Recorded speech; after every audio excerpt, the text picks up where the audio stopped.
Good evening, friends. This is your host to welcome you through the creaking door into the inner sanctum. Come in, come in. You mustn't mind that covered body over there in the corner. That's Oscar, our bashful corpse. You see, we covered him up because Oscar said he didn't want to be seen dead in here. And those folks sitting on the coffins just came in to rest their bones. Sort of a skeleton crew, you know. Oh, we're having a big party here tonight, but if you don't see any smiles, just remember, all the people here are grave characters.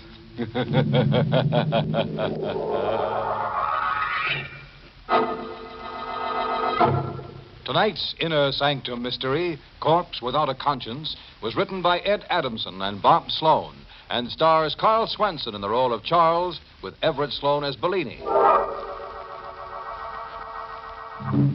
As they so often say, the line that separates the dead from the living is very thin.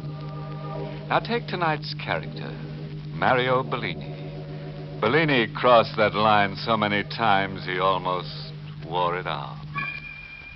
Like the strange, mystic man that Mario Bellini was in life, the small mosque-shaped tomb in which his body reposed was strange and mystic, too. In the hillside cemetery, it stood alone and aloof, above the other tombs. On a stormy, windswept night in the large granite house whose grounds border on the graveyard, the elderly, wrinkled-faced woman stands at her bedroom window, staring out at the hilltop tomb. The elderly woman, troubled by a hidden fear, bites nervously at her lip. Then, suddenly...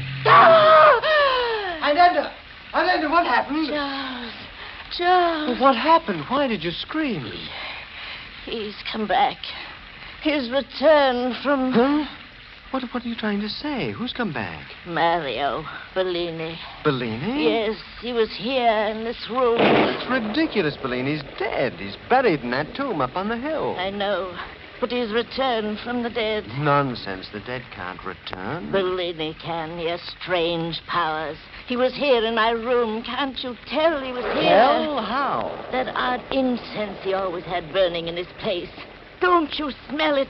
This room, it's filled with the odor of Bellini's incense. It's just your nerves. There's no odor of incense in this room. What? Not a trace of it. Now go back to bed. You think I'm crazy. Just because I'm old, you think I imagine things. Bellini is up on the hill in that tomb. His casket is in the crypt under the stone floor. Even if he could rise from the coffin, he'd be locked in that crypt. Not that the dead can rise. Bellini has strange powers. For your own peace of mind, I'm going to prove to you that Bellini's body still rests in that tomb. Going to wake up Horton, and he'll help me unseal that trapdoor on the stone floor. It's no use, Charles. You won't find Bellini there. What makes you so sure? Because of this note. What note is that? I received it from Bellini the day before his death. I never told anyone. Here, read it. Mrs. Ferguson, you have won in life. I will win in death. I shall return for my victory on the first anniversary of my death. Bellini. You see, the prophecy in that note has been fulfilled.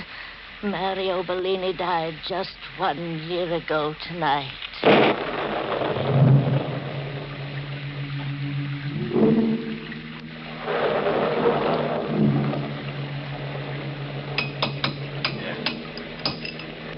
Charles, please, I want to go back to the house. After I show you what's below the floor of this tomb. It's pure witchcraft, Mrs. Ferguson, coming to life after being dead for a year. My aunt is upset enough, Horton, without your comments. I'm sorry, Mr. Ferguson. Just keep working on that concrete. Yes, sir. Aunt Edna, you still haven't told me why Bellini sent you that note. I don't know.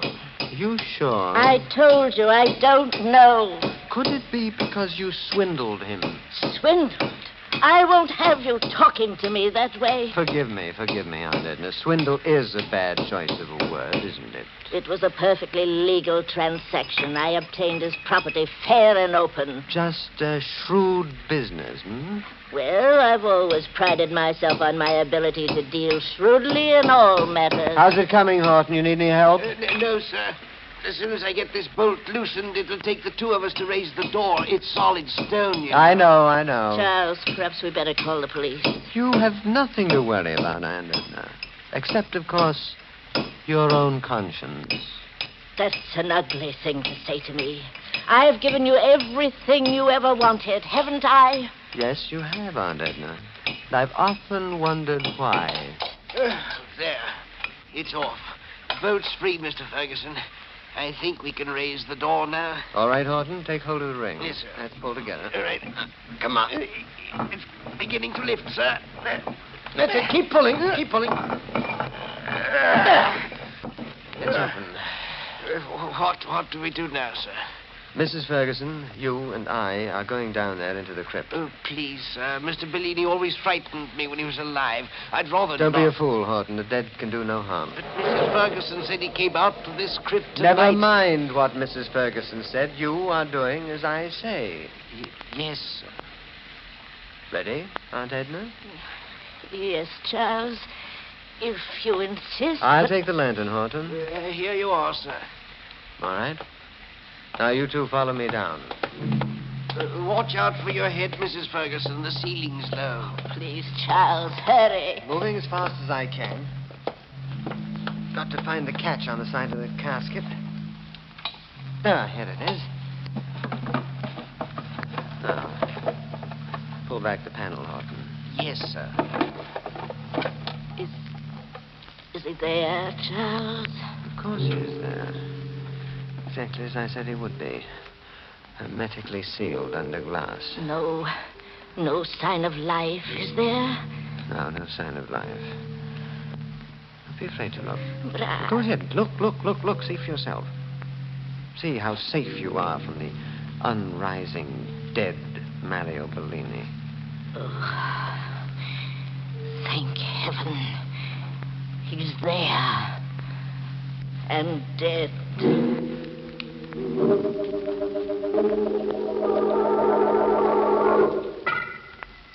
Charles, did you lock all the windows on the first floor? Yes, Aunt Edna. What about the shutters, Horton? I bolted them all, ma'am. Really, Aunt Edna, this is ridiculous. You saw his body still sealed in the casket? It's not his body. It's the spirit of him, his evil spirit. I know he'll try to kill me, but I'll fool him. I'll live through this night. Why, of course you will. I was just thinking of what the doctor said about your heart, about overexciting yourself. Never mind my heart. Get out of here. Both of you. Yes, ma'am. Good night, Aunt Edna. Good night. And Horton, make sure to lock the door behind you. Yes, Mrs. Ferguson. If you need me, Aunt Edna, just call out. I'll be within hearing distance. Make sure that you are.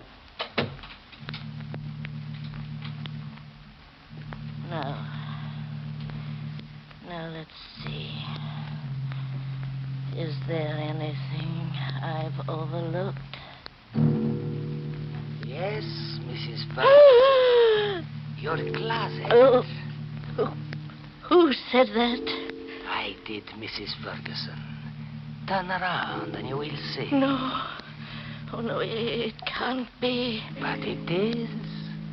It's Mario Bini. No. It's just in my mind. You're not really here at all. It's just my mind. You're in your casket where we left you. Am I? You're dead. I saw you in that casket. And I will return there after I settle with you. Oh, this is a trick. A trick to frighten an old lady. You're not really Mario Bini. You can't be. You are going to die, Mrs. Ferguson. Stay away from me. You are going to die for what you did to me in life. It was all legal. I can prove it. I am not bound by the law now, Mrs. Ferguson. I am taking you with me back to the grave. No. Please, stay away. Don't come near me. You Foolish old woman. Do you think I'm afraid of that knife in your hand? Do you think a knife can protect you from the dead? Don't come near me. No, let go.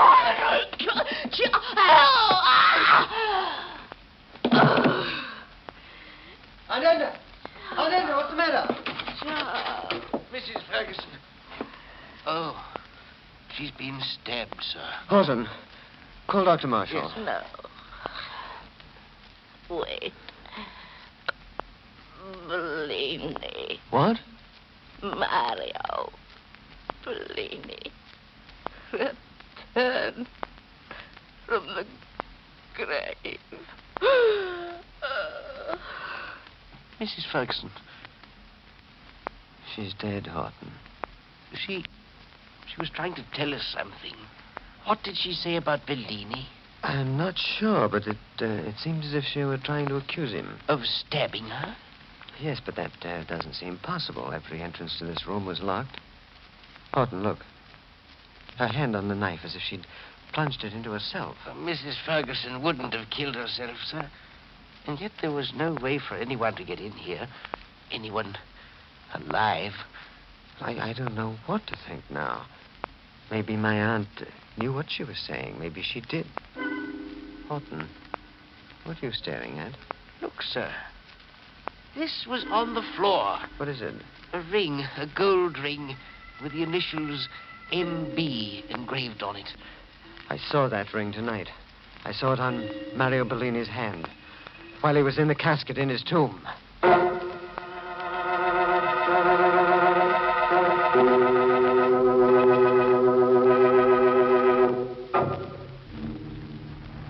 Everything's just as we left it, sir. The stone trapdoor still open. The casket seems to be in place down there in the crypt. Yes, well, we'll go down to make sure. Did you think it's safe, sir? We've got to find out if this was the ring Bellini really had on his hand. Mr. Ferguson, the panel of the casket is open. Nothing to be afraid of. It's the way we left it. Let me have your lantern. Here you are, sir. Is he still in the casket, underneath the glass? Yes, he's here. I guess we must have misunderstood what my aunt meant when she spoke his name. Of course, sir. Nobody can return from the grave. Good heavens, Mr. Ferguson, his hand, there's no ring on it. Look for yourself, it's gone, sir. There's no ring on his finger. Oh, yes, no ring. But it's not possible. Are you sure you saw the ring on the corpse? Couldn't you be mistaken? I guess I could be, but, well, I guess I must be, because No, you were right.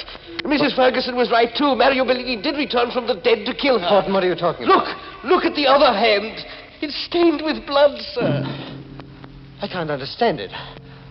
I can't understand how blood could be on his hand unless it was there when he was put into the casket. But it's fresh blood, sir. We must call the police immediately. Yes, I guess we'd better. We'll go just as soon as I pull the panel back over the top of the coffin. We'd better leave everything the way it is and hurry out of here. It may be dangerous for us to stay a moment longer. No, all right. Mr. Ferguson. What is it? I thought I heard something stirring down there. Where? In the casket, sir. Listen. It's your imagination, Horton. No, there is something moving in that casket. Quick, let's get out of here. No, wait. The glass in the casket.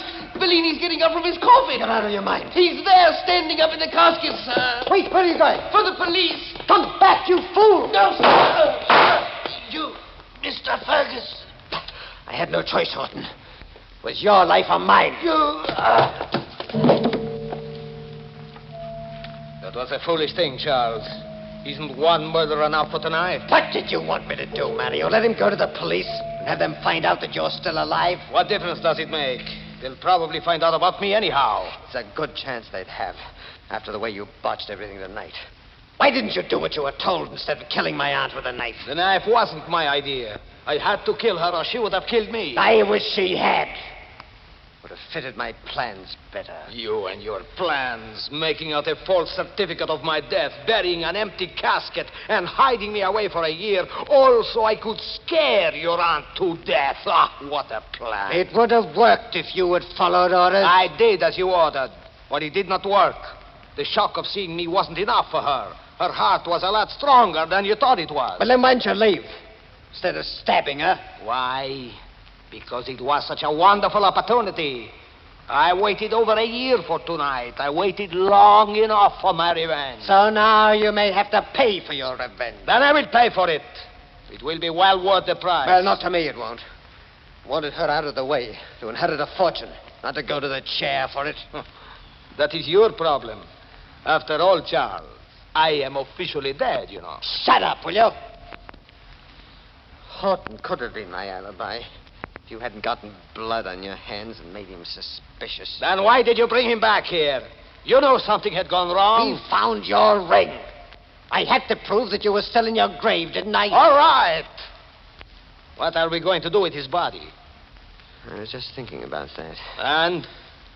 Maybe I can save us yet. We'll put his fingerprints on that knife, and we'll make it look as if he had a fight with my aunt. It might work. It's the only thing we can do. I'll say there was an argument between them. And in the struggle, my aunt was stabbed and Horton was shot. What about this tomb? We'll close it up tight till the investigation's over. There's no reason for them to suspect that you're still alive.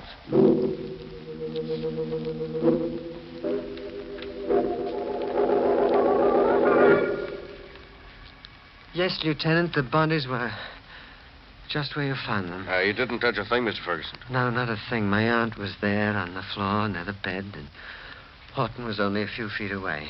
Tell me, Mr. Ferguson, where were you when you heard the first shot fired? Downstairs in the library. Mm-hmm. And you couldn't hear anything of the argument that went before it? Didn't hear a thing. That's why I'm not sure they were arguing. All right. Well, I won't take up any more of your time tonight. I'll be back in the morning. Oh, very well, Lieutenant. By the way, this window here faces the hillside cemetery, doesn't it? Yes. Did you happen to notice anything strange going on out there about the time your aunt was killed? No. I told you I was in the library. Oh, yeah, so you did. Why do you happen to mention the cemetery, Lieutenant? Oh, it probably has nothing to do with this case, but I had a call about an hour ago from a woman who said she saw a light out there. A light? Yeah. Oh. Probably just a crank call. The woman insisted she saw two men coming out of a tomb, the one on the top of the hill shaped like a mosque. Tomb they buried that queer duck in. His name was Mario Bini. Mario Bini. Oh, yes. I guess I'll have to investigate it sometime tomorrow after I make my report on this case. It's the trouble with being a cop. You get 100 crazy calls like that a year. No, they're bum steers, but you got to see them through anyway. Yes. It must be quite a nuisance. Yeah, sure is. Well, good night, Mr. Ferguson. Good night, Inspector.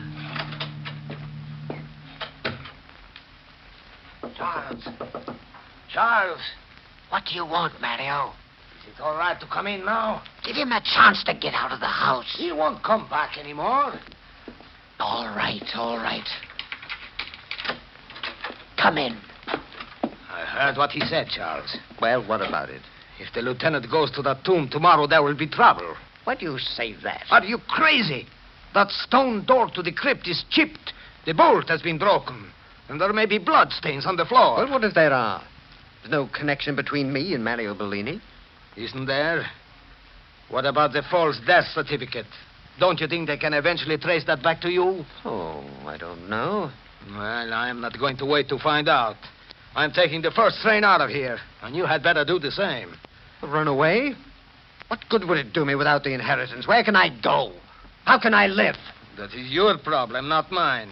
I am dead, remember? No matter what happens now, I will be in the clear.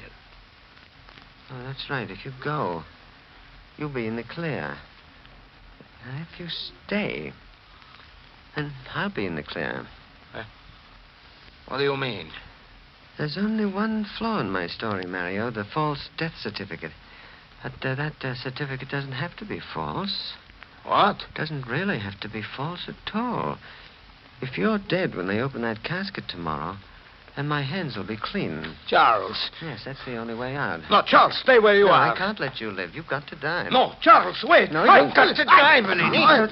I can live. Killing you is the only solution.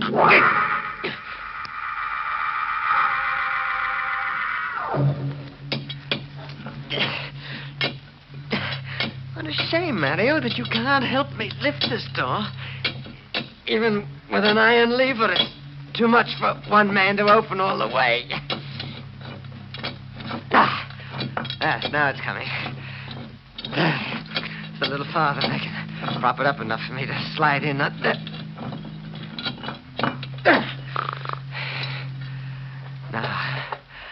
Now I can slide through. If I do it ever so carefully.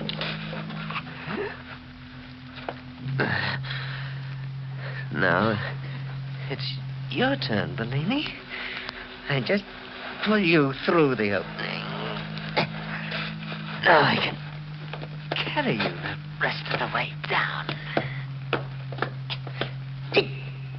The juice is caught on the top of that door. My hand, Charles. Bellini.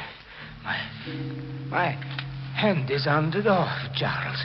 It's not you talking. It's just my mind. It's just my nerves. You're dead. Am I? You're dead. You're dead. I killed you. With my own hand. You're dead. Your hand on that door is just a reflex. I'll get it loose. I'll get it loose even if I have to. Good heavens, the stone door! It dies! It slams shut! Now we are alone, Charles. You are trapped with me in my tomb. You're dead. You can't talk. You're dead. You're dead. I'm not quite dead yet. You did not do your job well. I've got to get out of here. There's not enough air. You can get out, Charles. Just push up the door. Oh, the door? Yes. Is it too heavy? Of course, it's much too heavy for one man. But two men could. Oh, yes. Yes, two men could do it. Help me. Two men could push open this door. Two normal men could. But I am half dead. I have no strength. Remember, you choked the strength out of me. Help! Help! I'm dying here. Somebody help me! Shouting won't do you any good. No one can hear you through the stone. You will have to stay here with me until they find your body. No, I can't. I won't. I don't want to die. Oh, don't be such a coward, Charles. Death is not so bad. You will see. And after all, we do have an elegant tomb in which to rest in peace.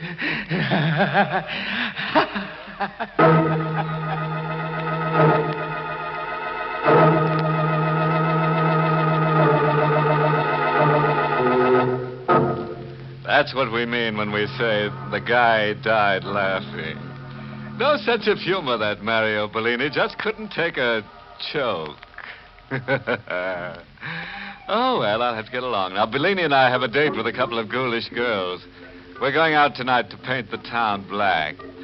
Oh, you didn't know that Bellini and I were pals? Why, of course. I've known that stiff ever since he stood knee-high to a grave hopper.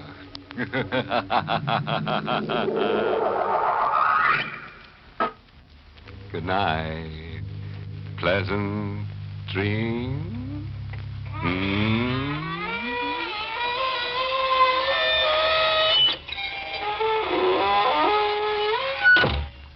Inner Sanctum was heard in the United States over CBS, the Columbia Broadcasting System, and has been rebroadcast for servicemen and women overseas.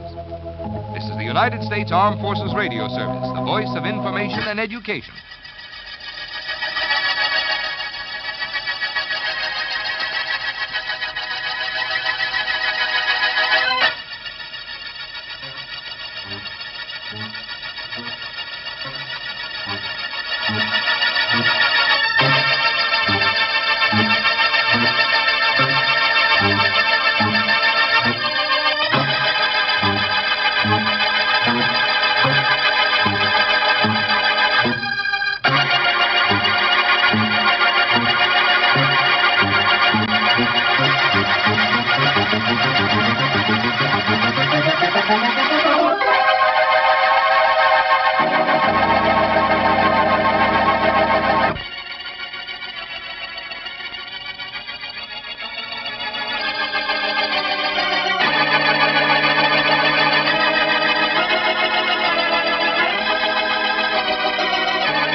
Spooky Ventures is the home for spooky content and spooky merchandise on the web. Check it out today at spookyventures.com. And remember, always keep it spooky.